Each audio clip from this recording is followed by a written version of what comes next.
Hello जय हिंद प्यारे साथियों। देखिए आज हम लोग क्लास 12 फिजिक्स 5 पर परीक्षा के लिए काफ़ी ज़्यादा महत्वपूर्ण क्वेश्चन देखने वाले हैं और वो 70 महत्वपूर्ण क्वेश्चन देखेंगे जो कि आपके डायरेक्ट परीक्षा में पूछा जाएगा। ठीक है, तो 5 फरवरी परीक्षा के लिए काफ़ी ज़्यादा महत्वपूर्ण क्लास होने वाला है। तो इस वीडियो को आप लोग पूरे मन से देखिए, पूरे अंत तक देखिए। जितना भी क्वेश्चन करवाऊंगा सीधे आपके परीक्षा में पूछा जा सकता है। तो हर हाल में जितना 70 ऑब्जेक्टिव याद करवाऊंगा आपको याद कर लेना है। ठीक है, और सीधे परीक्षा में जाके बैठिए और छाप दीजिए। ठीक है, तो चलिए पहला नंबर क्वेश्चन आपका पूछा गया है कि आवेश के पृष्ठ घनत्व का जो फॉर्मूला होता है वो क्या होता है। तो आवेश के पृष्ठ घनत्व जो होता है प्यारे बच्चों, इसको क्या कहते हैं, सिग्मा कहते हैं। सिग्मा बराबर जो फॉर्मूला होता है Q/A होता है, मतलब कुल आवेश बटे कुल क्षेत्रफल। बताइए कुल आवेश बटा कुल क्षेत्रफल जो होगा, यहाँ से राइट आंसर जो होगा प्यारे बच्चों बी नंबर हो जाएगा। यानी कि आवेश के पृष्ठ घनत्व का जो फार्मूला होता है वो क्या होता है, यहाँ से थोड़ा आप लोग ध्यान रखिएगा प्यारे बच्चों। क्या होगा, तो यहाँ पर कुल आवेश बटे कुल क्षेत्रफल, राइट आंसर जो होगा यहाँ पर बी नंबर होगा।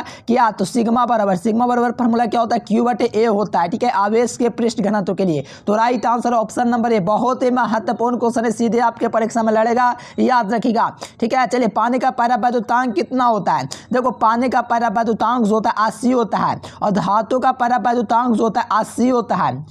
सॉरी, पानी का परावैद्युतांक 80 और धातु का परावैद्युतांक क्या होता है, अनंत होता है। और साथ में प्यारे बच्चों हवा का जो होता है, हवा का परावैद्युतांक जो होता है कितना होता है, हवा का 1 होता है। तो ये तीनों याद रखना, एग्जाम में पूछा जाता है कि पानी का परावैद्युतांक होता है 80, धातु का पूछेगा तो अनंत, अगर हवा का पूछेगा तो 1। ठीक है, तो राइट आंसर यहाँ पर देख लीजिए प्यारे बच्चों ऑप्शन नंबर ए हो जाएगा। ठीक है, याद करते चलिए जितना क्वेश्चन करवा रहे हैं।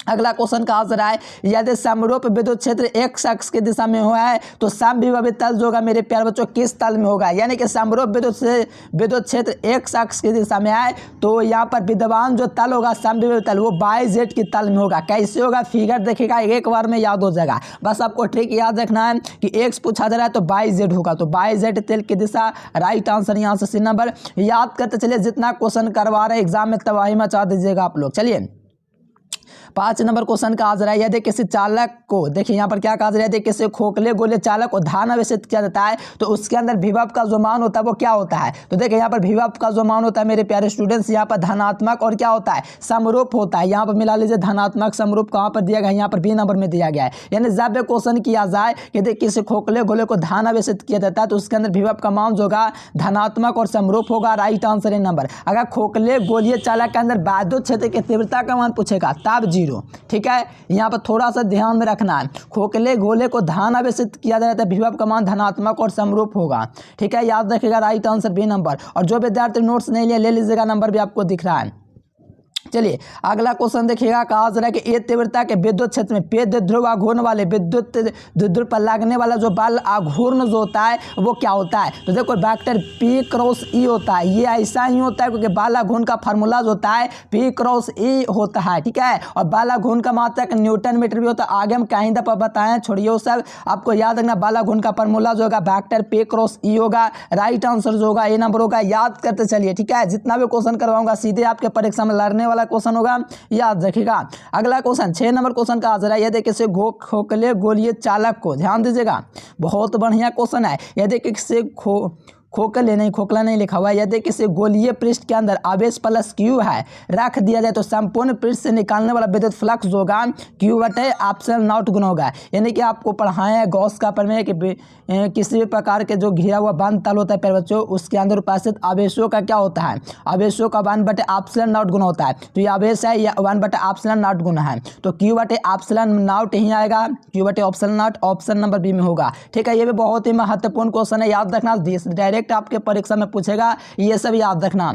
अगला क्वेश्चन, आवेशित चालक की स्थितिज ऊर्जा क्या होती है। देखिए आवेशित चालक जो होता है प्यारे बच्चों, इसकी स्थितिज ऊर्जा हाफ CV² होता है। ठीक है, ध्यान में रखना, मैट्रिक्स से भी आप लोग पढ़ते आ रहे हैं। अगर आप लोग फार्मूला वगैरह जानते होंगे तो ये सब सिद्ध करना भी जानते होंगे। ठीक है, तो राइट आंसर बी नंबर। अगला देखिए 8 नंबर क्वेश्चन का आ रहा है कि विद्युत क्षेत्र में किसी विद्युत क्षेत्र को द्विध्रुव को घुमाने में किया गया कार्य का मान बताइए। देखिए विद्युतीय क्षेत्र में किसी द्विध्रुव को घुमाने में किया गया कार्य का मान क्या होगा। तो विद्युतीय क्षेत्र में द्विध्रुव को घुमाने में किया गया कार्य का मान W बराबर क्या होता है, PE1 माइनस कोस थीटा होता है। क्या होता है, PE1 माइनस कोस थीटा होता है। तो यहाँ से मिला लीजिए, ऑप्शन नंबर ए हो जाएगा। ठीक है, ये सिद्ध भी मैं करवा चुका हूँ। 5 नंबर या तो 2 नंबर में पूछता है, तो ये ज़्यादातर 2 नंबर में पूछा जाता है। ठीक है, हो सकता है कहीं कहीं 5 नंबर में भी आए। बहुत ही महत्वपूर्ण क्वेश्चन है। अगला क्वेश्चन देखिए, पतले झिल्ली के रंगीन दिखने का कारण क्या होता है। तो पतले झिल्ली के रंगीन दिखने का कारण 272 होता है। तो राइट आंसर यहाँ से क्या हो जाएगा, बी नंबर। ठीक है, अगला क्वेश्चन देख लीजिए, यहाँ पर क्या कहा जा रहा है, इंद्रधनुष का निर्माण किस कारण से होता है। देखिए, इंद्रधनुष का निर्माण जो होता है किसके कारण से होता है, सोचने वाली बात है प्यारे बच्चों, बता दो। इंद्रधनुष होता है, उसके निर्माण का जो कारण है वो कौन है। तो याद रखना, वर्ण विक्षेपण के कारण इंद्रधनुष का निर्माण होता है। तो सही जवाब जो होगा यहाँ पर सी नंबर होगा, याद रख लीजिए। ठीक है, बहुत ही महत्वपूर्ण क्वेश्चन है मेरे प्यारे लाल, डायरेक्ट आपके परीक्षा में आएंगे। देखो, तेन संधारित्र, ये क्वेश्चन तो पक्का ही आता है। तेन संधारित्र जो आपका श्रेणी क्रम में है, श्रेणी क्रम में है तो C/3 हो जाएगा। कितना संधारित्र है, तो यहाँ पर आपका 3 संधारित्र है। अगर 4 संधारित्र रहेगा तो C/4, अगर 5 को संधारित्र रहेगा तो C/5। ठीक है, अगर यहाँ पर श्रेणी क्रम की जगह समानांतर क्रम पूछेगा ना तो 3C हो जाएगा। ठीक है, श्रेणी क्रम पूछा इसलिए C/3 हो जाएगा मेरे प्यारे लाल। यहाँ पर C/3 right answer option number C हो जाएगा। ठीक है, चलो, कोणीय वर्ण विक्षेपण का फॉर्मूला पूछा जा रहा है। तो यार बच्चा को पता है कि UV माइनस UR, वायलेट देखिएगा, MUV minus MUR, violet minus red. ठीक है, तो यहाँ से मिला लीजिए, ऑप्शन तो ए होगा नहीं क्योंकि ए हटा दिया है, ये तो प्लस में दिया गया, ऑप्शन नंबर ए होगा। याद रखिएगा, बहुत ही महत्वपूर्ण क्वेश्चन है मेरे प्यारे बच्चों, एग्जाम में तबाही मचाना है। ठीक है, याद रखना ऑप्शन ए। देखो, प्रतिरोधों का समानांतर क्रम है, जो राशि जो प्रतिरोधों का समानांतर क्रम, ध्यान दीजिएगा, प्रतिरोधों का समानांतर क्रम में कौन सी राशि समान होती है। तो प्रतिरोध का समानांतर क्रम होता है, श्रेणी क्रम होता है। तो प्रतिरोधों का समानांतर क्रम जो होता है विभवांतर समान होता है। ठीक है, अगर यहाँ पर श्रेणी क्रम पूछेगा ना मेरे प्यारे बच्चों, क्या श्रेणी क्रम पूछेगा ना मेरे प्यारे लाल, श्रेणी क्रम, प्रतिरोधों का तब धारा होगा। क्या होगा, धारा होगा। अगर संधारित्रों का श्रेणी क्रम पूछेगा तो आवेश होगा, लेकिन प्रतिरोधों का श्रेणी क्रम पूछेगा तो धारा। लेकिन यहाँ पर पूछा जा रहा है समानांतर क्रम, इसलिए right answer option number A हो जाएगा, विभवांतर। एकदम ध्यान से समझते चलो, रटना एकदम नहीं है, समझ के याद रखेगा, एग्जाम पर याद रहेगा। देखिए, यहाँ पर कहा जा रहा है कि प्रतिरोधों के प्रतिरोध, देखिए, पदार्थ की प्रतिरोधकता के लिए कौन सा फार्मूला जो है वो सही है। पदार्थ की प्रतिरोधकता के लिए तो रो बराबर क्या फार्मूला करवाएं, RA/L करवाए हैं कि नहीं, बताओ। RA/L, इसका परिभाषा बोल सकते हैं प्रतिरोधकता का, किसी चालक का प्रतिरोध R, इसके अनुप्रस्थ काट के क्षेत्रफल के गुणनफल तथा इसके लंबाई के अनुपात को क्या कहेंगे, तो यहाँ पर आपको प्रतिरोधकता कहेंगे। प्रतिरोधकता का यही फार्मूला होता है, इसीलिए राइट आंसर ए नंबर। इसका मात्रक ओम मीटर होता है, इसको भी थोड़ा आप लोग ध्यान में रखिएगा। ठीक है, चलिए, एकदम तबाही मचा देना है प्यारे बच्चों, टेंशन एकदम नहीं लेना है। हाँ, तो चलिए अगला क्वेश्चन देख लिया जाए, क्या कहा जा रहा है। एक स्वस्थ व्यक्ति के आंख की लेंस की फोकस दूरी 2 सेंटीमीटर होती है। भैया ठीक है, ध्यान रखिएगा, गलत मत बताइएगा हमको भी पता है कि स्पाइस डिस्ट्रिक्ट की न्यूनतम दूरी 25 सेंटीमीटर होता है और अधिकतम दूरी अनंत होता है। ठीक है, लेकिन यहाँ पर पूछा जाए स्वस्थ व्यक्ति के आंख के लेंस की फोकस दूरी, तो राइट आंसर जो होगा यहाँ पर बी नंबर होगा। ठीक है, मैं जो करवा रहा हूँ याद रखो, 2 सेंटीमीटर होता है आंख के लेंस की फोकस दूरी। और सही बात है, चैनल को सब्सक्राइब कर लीजिएगा, नोट्स आप लोग ले लीजिएगा ऑल सब्जेक्ट का। अगर आपका तैयारी नहीं हुआ है, मान लीजिए आपको लग रहा है क्वेश्चन लड़ेगा कि नहीं लड़ेगा, तो नोट्स ले लीजिए, 100% एग्जाम में लड़ने की गारंटी है, हर साल लड़ता है, बस आपको मेहनत करने की ज़रूरत है। ठीक है, इसका 25 सेंटीमीटर नहीं होगा, 2 सेंटीमीटर होगा, क्योंकि स्वस्थ व्यक्ति के आंख के लेंस की फोकस दूरी 2 सेंटीमीटर होता है। प्रकाश के कणिका सिद्धांत के प्रतिपादक, ध्यान दीजिएगा, प्रकाश के जो कणिका सिद्धांत है इसके प्रतिपादक न्यूटन और द्वितीयक तरंगिका एक होता है। क्या होता है, द्वितीयक तरंगिका। इसके जो दोस्तों जो है द्वितीयक तरंगिका, इसके अगर करें प्रतिपादक कौन किया है, तो हाइगेंस ने किया है। ठीक है, द्वितीयक तरंगिका का। लेकिन यहाँ पर पूछा जाए प्रकाश का कणिका सिद्धांत, तो यहाँ पर न्यूटन वैज्ञानिक भैया होंगे, राइट आंसर बी नंबर।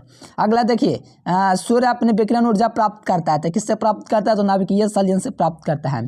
सूर्य अपने विकिरण ऊर्जा जो प्राप्त करता है प्यारे लाल, वो किससे प्राप्त करता है, तो नाभिकीय संलयन से सूर्य अपने विकिरण ऊर्जा प्राप्त करता है, इसलिए राइट आंसर जो होगा डी नंबर।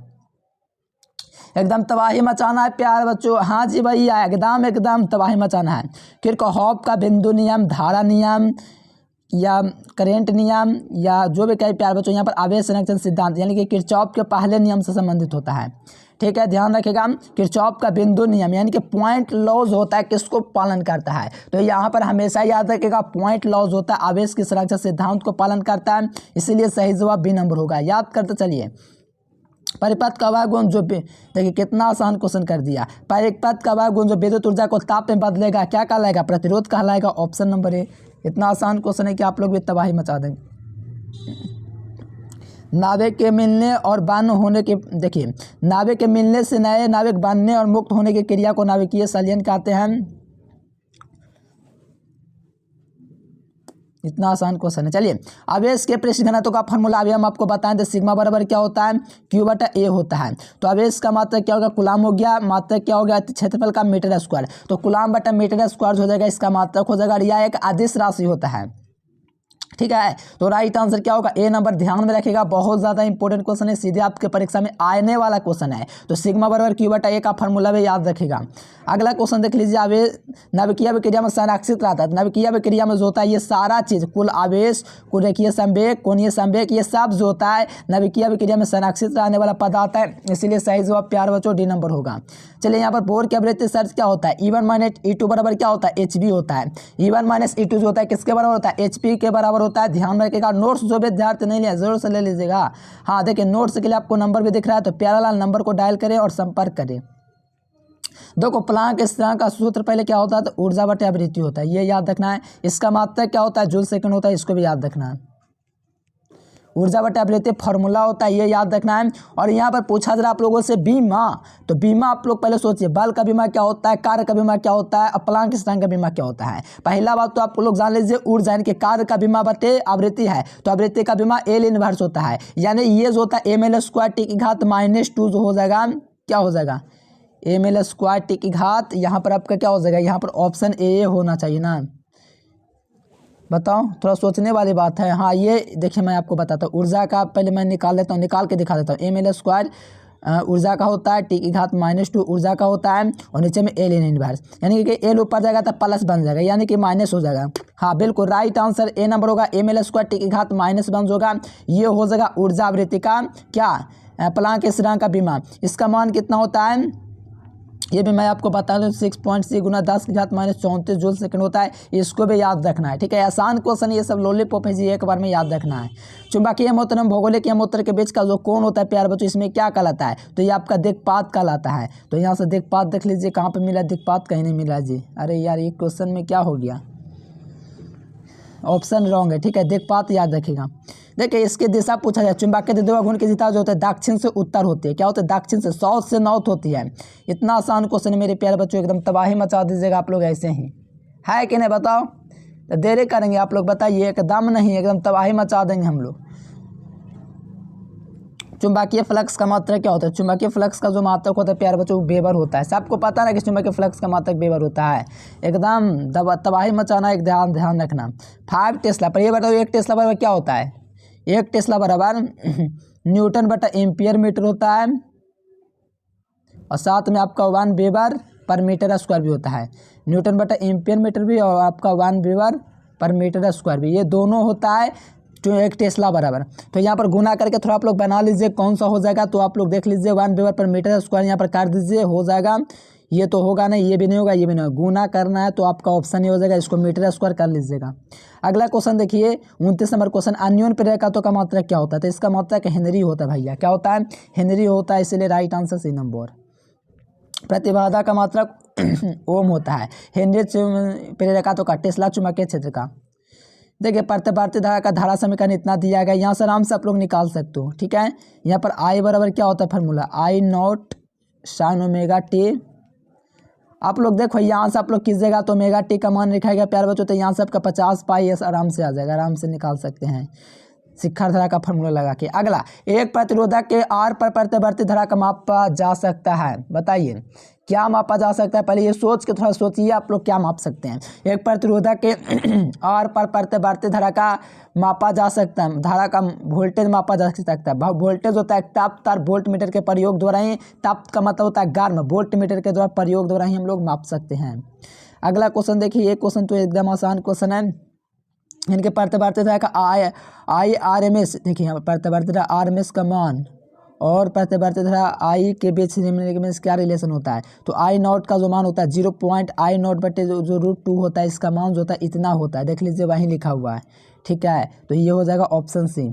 अगला क्वेश्चन है यथार्थ माध्य शक्ति बराबर क्या होता है। तो यथार्थ माध्य शक्ति शक्ति गुणांक बराबर होता है यथार्थ माध्य शक्ति बटा में आभासी माध्य शक्ति।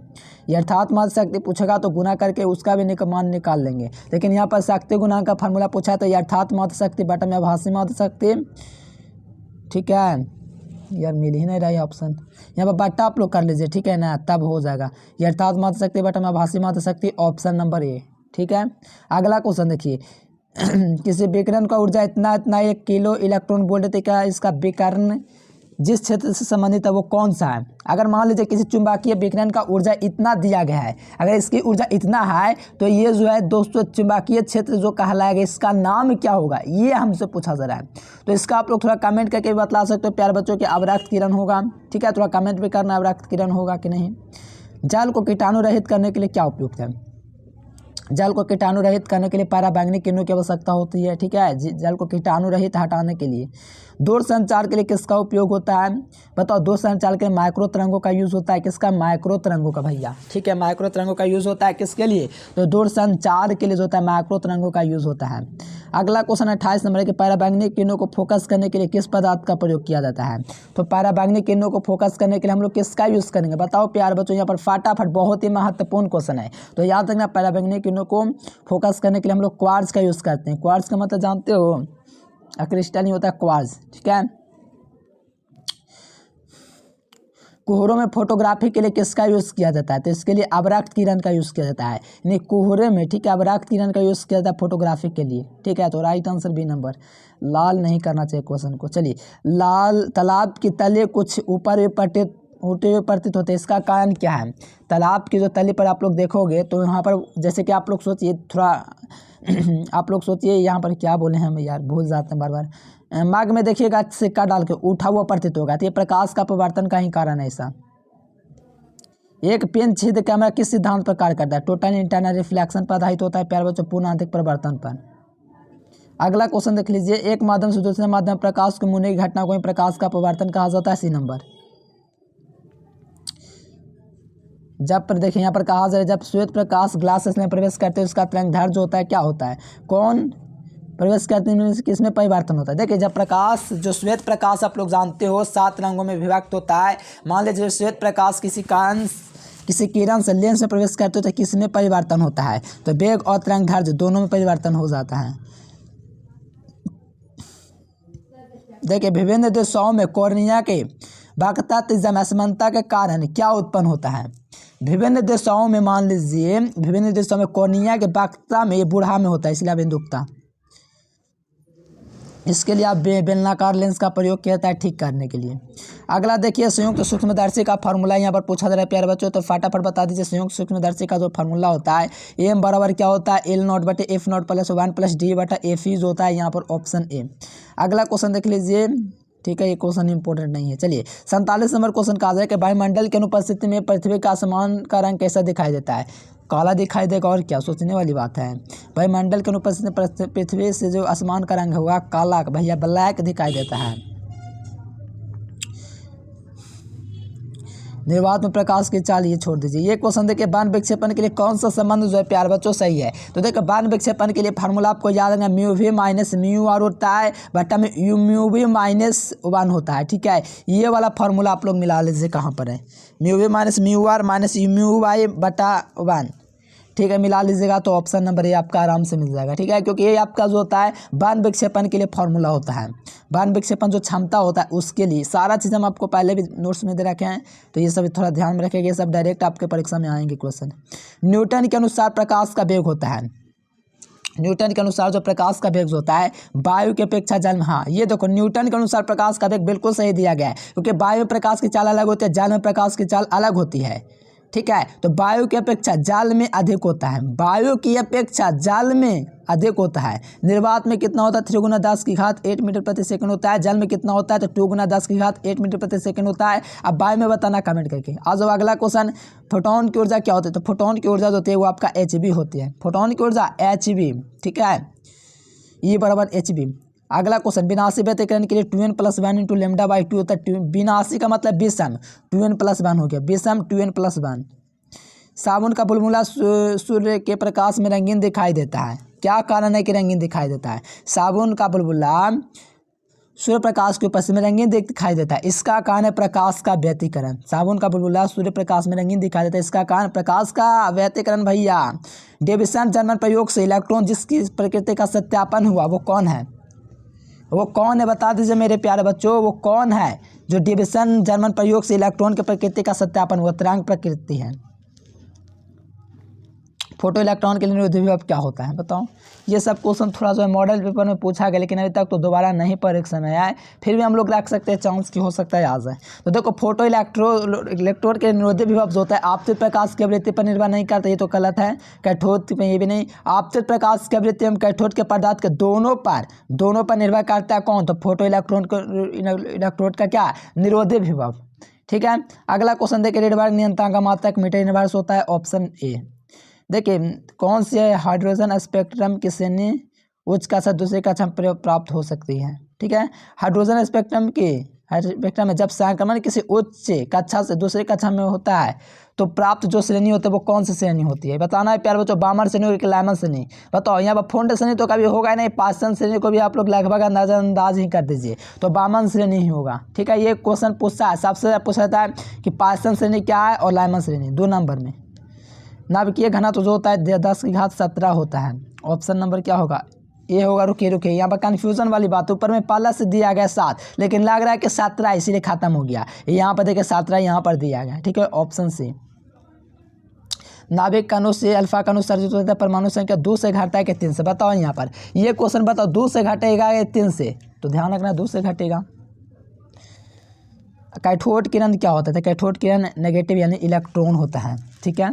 कैथोड किरण इलेक्ट्रॉन होता है। हाइड्रोजन बम एक परमाणु बम, नाभिकीय विखंडन। हाइड्रोजन बम नाभिकीय सलियन, बी नंबर ऑप्शन। सलियन नहीं प्यारे बच्चों, सालिन नहीं, सलियन, ठीक है। Option B. अगला क्वेश्चन अल्फा कण होता है तो हीलियम का नाभिक होता है भैया। हीलियम का नाभिक, परमाणु नहीं, हीलियम का नाभिक। Option C. हाँ, और गेट के लिए क्या होता है? तो A + B = वायु। A + B = वायु होता है, ये होता है।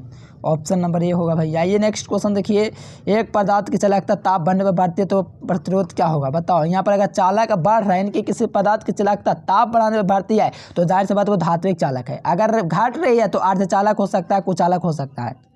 दाता अपदम के परमाणु की संयोजकता कितनी होती है? दाता अपदम में परमाणु की संयोजकता 3 होती है, ठीक है भैया, 3। अगला क्वेश्चन, लंबी दूरी तक प्रसारण के लिए किसका उपयोग किया जाता है? आयन मंडल के तरंगों का, ठीक है। अगला, प्रकाशिक तंतु जो होता है क्या होता है? प्रकाशिक तंतु जो होता है संप्रेषण एवं तरंग माध्यम दोनों का निर्देशक। लास्ट क्वेश्चन, प्रकाश के ये वाला भाग प्रयुक्त होता है विद्युत चुंबकीय तरंग में। उपग्रह संचार में विद्युत चुंबकीय तरंग का कौन सा भाग प्रयुक्त होता है? लास्ट चैप्टर ना, तो सूक्ष्म तरंग यूज होता है। Right answer D number.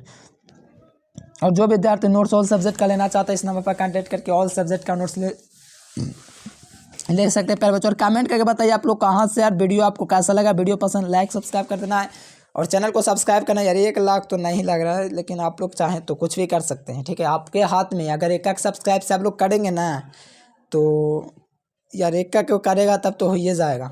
ये अगर 1 को सब सब्सक्राइब करेगा ना तो मेरा 1 दिन में हो जाएगा सब्सक्राइबर, ठीक है। 1 दिन में अगर सब कर देगा तो, लेकिन सब प्रयास कीजिए 1 दिन में कर दीजिए, लेकिन नहीं करता है। 100 गो में बताएं हम आपको, 100 विद्यार्थी में 1 सब्सक्राइब करता है। मान लीजिए किसी वीडियो पर 10,000 व्यूज़ गया तो उस पर जो है मात्र 100 सब्सक्राइब बढ़ेगा, ऐसा होता है यूट्यूब का नियम। चलिए प्यारे बच्चों, वीडियो पसंद है तो like subscribe. Thanks for watching.